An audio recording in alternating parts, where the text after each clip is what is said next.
What scene in a movie really irritated the crap out of you? It makes my blood boil every time a racing movie shows some driver who is behind just drop a gear, floor it, and catch up get ahead. If you weren't already pushing your car to its limit while racing, what the heck were you doing? Yeah, it's the now I'm really mad secret gear. It's a tiny little thing, but several years ago I saw a movie where a female character was kicked in the crotch and she didn't react at all. Women might not have some bits that men have, but a blow to the crotch freaking hurts like heck. The stigmata seen in The Butterfly Effect. If you call a movie The Butterfly Effect, then the stigmata changed in the past will change the future. And it did up until the prison stigmata scene. Complete bulls and shoots on the movie's idea of time travel. The movie tries so hard to follow some very specific rules, then changes them when the scene needs to wrap up. In WW84, when literally every other wish appears out of thin air, but bringing Diana's guy back involves taking over some random guy's life and using him as a meat puppet for sex, and then ransacking his apartment for a dumb 80s clothes montage, all the while ignoring the fact that this guy had a life, work, family. At least it gave him the ability to fly a jet with no training. Alien vs. Predator. It's been a while, but it went something like this. The Maya used the decimal system, so the next event must be in 10 minutes. Anytime in movies when they hit someone over the head to knock them out for a while. If you watch boxing or MMA, knockouts usually put them down, but they aren't unconscious for long. And if a hit is strong enough to knock you out for a long period of time, it is most likely a serious injury. It's not like going to sleep. You would be fricked up afterward.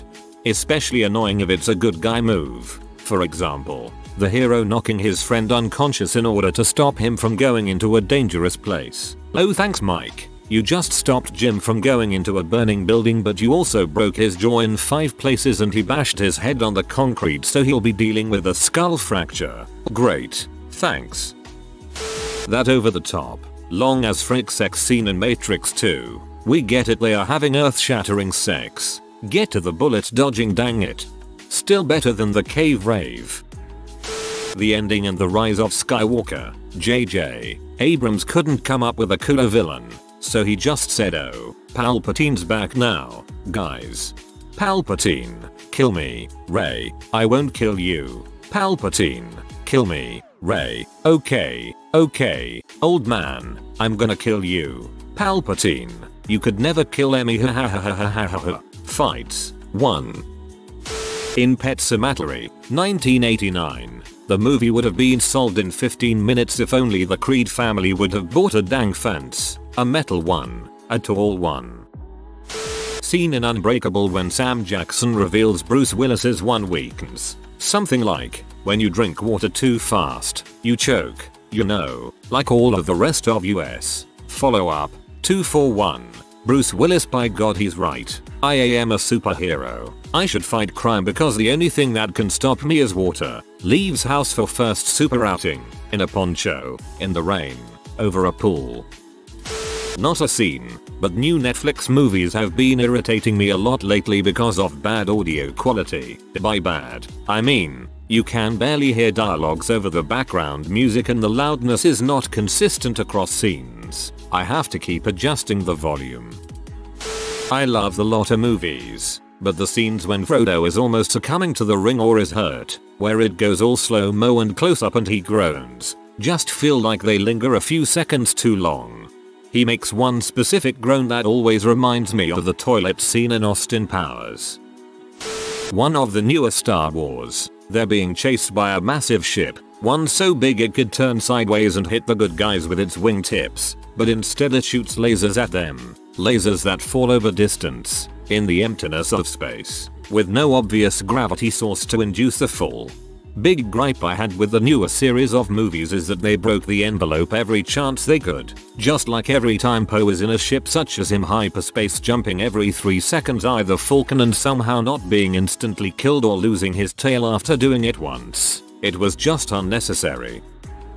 The overpass tornado scene in Man of Steel, and not for the obvious reasons of oh man Superman can save his dad, or his dad could literally use 3 different ways of getting out of the way, or not even he has to hide blah blah blah, but because you are telling me a family long lived in freaking Kansas is not listening to weather radar or paying attention and then hide in a freaking overpass, which is the last thing you do if a twister's coming your way. I literally walked out. Only time I ever did, and it got me so mad. Waste of money. I later watched the rest and found it mediocre but enjoyable, but I will never watch that scene again. Inaccurate tornado safety messaging is an amusingly specific reason to not like that film. The theatrical ending on I Am Legend with Will Smith. They completely betrayed the spirit of the movie, as well as any coherence with previous scenes. The book is a masterpiece. Every adaptation is garbage except the graphic novel. Had the Rise reveal never happened, I would seriously consider Wonder Woman the best DC movie ever released. Instead, it severely diminished the entire point of having to endure bad people, let alone war in the first place. Now I could just blame Rise for everything. The Holocaust, 9/11, Rise did it. The Hunt for Red October is my favorite movie ever, but Jack Ryan explaining turbulence to a flight attendant on a transatlantic flight is ridiculous. The big fight scene in The Dark Knight Rises with all of the cops etc. You can see half of them just punching thin air. The Bourne Ultimatum, a series I love, but when Noah Vosen tells Nikki backup will arrive in approximately 1 hour because he knows Bourne is listening on the phone conversation. Come on, 1 hour. Nebula escaping that anti-gravity laser prison by grabbing a thing and hitting a guy in Endgame. My biggest action movie pet peeve is when there's no onus on the characters to figure out clever solutions to things. That's where the tension comes from. Every time John McClane survives an encounter in Die Hard, he does so with his wits, in some way you probably wouldn't have thought of yourself. So when he ends up in danger, you know he can't just magically kung fu his way through 5 armed bad guys, and then you feel nervous wondering what he will do in a seeming no-win scenario. But in a lot of action movies, they just break dance out of danger or shoot some red explosive barrel in the background to get away, or they use some magical glow stick thing to burrow an impossible distance under the ground at superhuman speeds despite not being superhuman, or some other dumb cheat code crap that destroys all the tension. Just watched 50 Shades of Grey for the first time. Literally the entire movie irritated me. I get it's meant to be a fantasy type crap for the viewers, but who TF goes for round 2 after just losing their virginity? Well, obviously the girl who is not like other girls because she's different.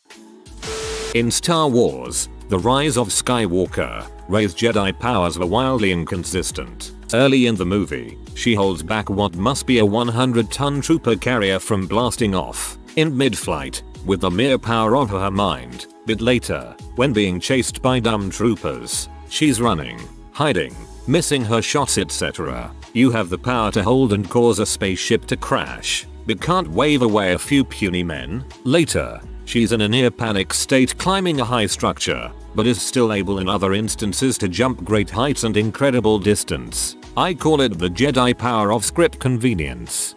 I think this is super common in movies and shows when the writers make a character too powerful and have to explain it away with lazy plot devices. The TV show Heroes was really bad with this, having characters whose power was so strong they had to be really bad at controlling them or have some reason they couldn't use them in certain situations.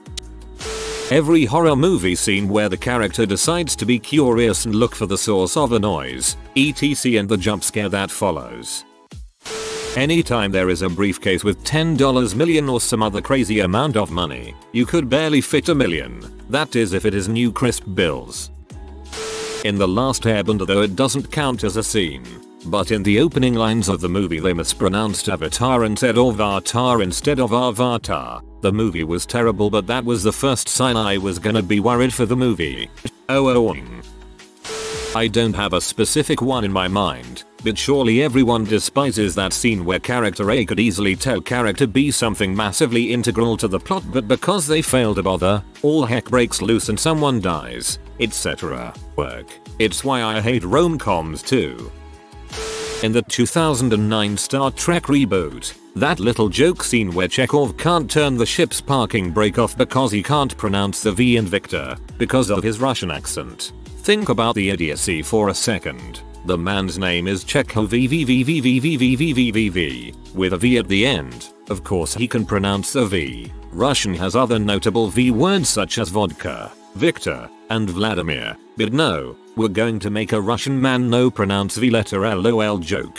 But it gets worse. Instead of pronouncing the V, he pronounces it with a W, Victor. Again, because of his Russian accent. The absolute tricycle brain part is that Russian doesn't have a W sound. Not only would a Russian person not struggle pronouncing a V sound, but they wouldn't ever pronounce a W sound. Because there is no such sound in their language. It's possible this bothers me more than it should. In Man of Steel, Jonathan Kent suggesting that maybe Clark should have let a busload of kids die. Also when he tells Clark not to save him and Clark lets him die. I basically can't save anyone and the tornado will kill me. You could save everyone and this thing is like a mellow breeze for you. I go. Any car wreck scene where people are perfectly fine afterwards. Or just hop up with a gunshot wound and keep going full force. Like humans actually do feel pain. Wrecks hurt bad. Bullets make giant painful debilitating holes in your body. They are not like mosquito bites. To be fair, adrenaline can allow you to do some amazing things even when mortally wounded. In Edge of Tomorrow, why didn't Tom Cruise just use the device right there in the general's office to learn the alien secrets, then immediately kill himself? He would just reset to the start of the day having all the new intel in his mind, and the military wouldn't be after him. Instead, he tries to escape from the building before using the alien tech, ends up getting into an accident, receives a blood transfusion, and loses his time travel powers. That was such a contrived way to set up a third act where the stakes are high again because he can die permanently. The magic pill scenes. I've said it before. Anytime where a character is having a psychotic episode, they scramble for their pills, swallow it, poof, all the voices are gone. I'd love to see a movie where the character comes down over the course of 30 minutes or something. When you first see Hulk in End War, don't tease this whole potential development story for Bruce and Hulk to figure their stuff out and just show us that he's meshed both together. I wanted to see how it happens, but I still want his autograph. Not one specific scene, as this happens very so often, but when a scene is in the dark and you can't see anything of the action, then there's a flash of light, you can see a bit, probably a close-up of an actor. I remember Game of Thrones having a lot of these scenes. I just want to see what's going on. The scene in Aragorn where Saphira flies for the first time and immediately grows up and knows things, ruined the whole movie. Glossed over my favorite part of the book and is my personal worst book to movie adaptation. Indiana Jones surviving a nuclear explosion in a fridge. It just felt like this jumping the shark moment. My buddy turned to me in the theater and said, "Want to leave?" I said no and regret watching that whole turd. In Jurassic Park when Dr. Grant and Dr. Sattler are trying to hold the door shut as the raptor tried to get into the room, she desperately tries to reach for the gun with her foot, unable to move her back from the door lest the raptor break in. Meanwhile, Timmy is just sitting there watching his sister try to hack into the security system and not retrieving the gun for one of the adults. Watch Timmy for that entire scene and you'll see the actor just kinda wigging out in a really funny way. The ending of Zack Snyder's Justice League, without giving away too many details. Who the frick releases a 4-hour movie to end it on a cliffhanger with the plot half resolved, especially when they know they're not going to be directing a sequel? Otherwise brilliant movie, but angered me beyond belief. Any scene in 50 Shades of Grey. It's so awkward and cliche and it's not a true portrayal of BDSM, it's a F. Boy getting his rocks off on an emotionally vulnerable girl who then turns into a manipulative moron whilst the viewer is supposed to feel that it's some iconic feminist action.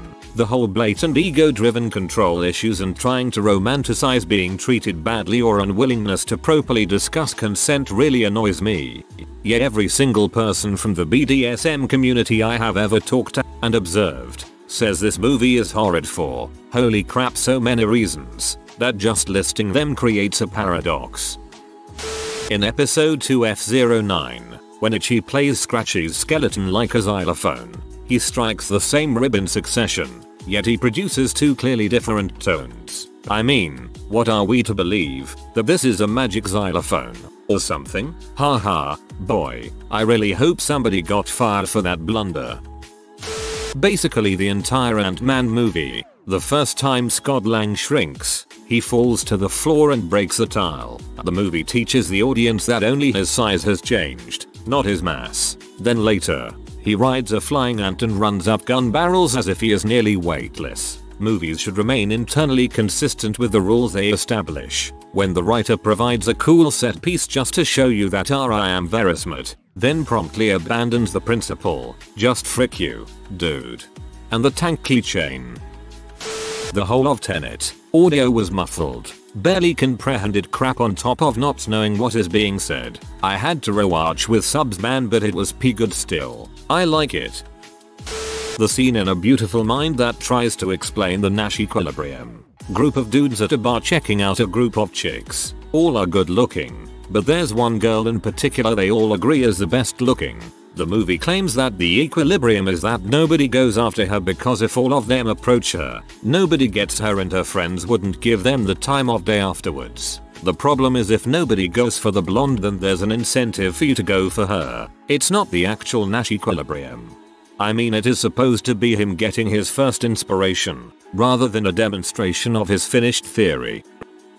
Anytime Don Cheadle opens his mouth in Ocean's 11, not only is it a bad Cockney accent, but it might actually be one of the worst accents ever put to film. It's a shame because he's a good actor and it's a good film, but God does that accent great. In my mind, Cheadle's character is actually faking an accent. He went to England on a job and came back talking that way. Nothing in the film suggests this, but it works for me. CPR every time. I know. We don't want to break the actor's ribs. You could at least snore throw and stupid stuff like punching instead of compressions. Agree CPR when the person's heartbeat comes back and they sit up like nothing happened. But, as for the punch look up precordial thump, it's an actual technique. Saving Private Ryan when that dude's cowering on the staircase while old mate's getting knifed slowly. Different irritation to the other comparisons here. While I understand how frustrating it is to watch that scene, I love that it is in the movie. Not everyone is a hero. War is terrifying, and people get scared. I care a lot. Spoilers ahead. To lay the groundwork, Roman is a very hardcore international gangster. Powerful and all too happy to kill the people who deserve it. Marla is a scammer who preys on the old and disabled. Marla screws with Roman's mother. Roman is P. Now we've got this scene where the two are sitting across from each other. Instead of ending it there and then, personally, like how it's implied he would at the beginning of the dang movie, he gives the job to his lackeys. She survives. Because reasons. The move was just completely out of character. That's my biggest issue. Not to mention the later scenes which just stopped making any sense. It's like the writers lost the plot midway through the movie. This one just really grinded my gears. I turned it off when she started going full action hero. If you are new to the channel, you can subscribe. I publish new videos every day. Until then, check another video.